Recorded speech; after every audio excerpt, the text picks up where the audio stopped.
Before the Civil War broke out in 1861, the North and South had developed different ways to live, and one of the ways that they were different was by the North having dirty cities and the South having mostly farms. Also, the South owned slaves and the North didn't. The North believed that if you were born poor, you could work and you could become wealthy. However, in the South, if you were born poor, you couldn't really do anything about it. You stayed poor. If the South believed in farming, they traveled by river. In the North, they believed in inventions and traveled many different ways. Also, the South were angry that more states wanted to be slave states, and both sides are worried about the new states coming in and the amount of power to either South or non-slave states.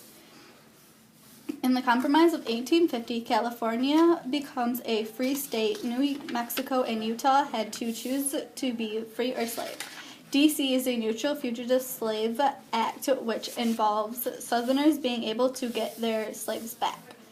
The Kansas-Nebraska Act was when two new states get to decide to be free or slave states. Illegal voting was involved and started what was called Bleeding Kansas, which was infighting.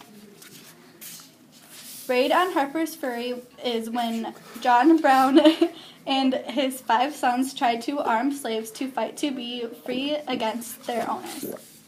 John Brown and his 5 sons also robbed the arsenal. The Dred Scott decision was when a slave owner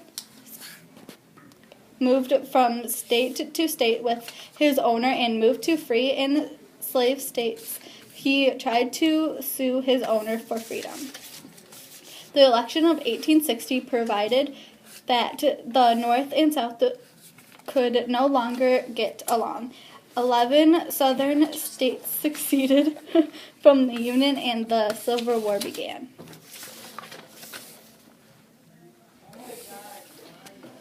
This has been a production brought to you by Alyssa Roberts, Brianna Donaldson, and Quentin Perez.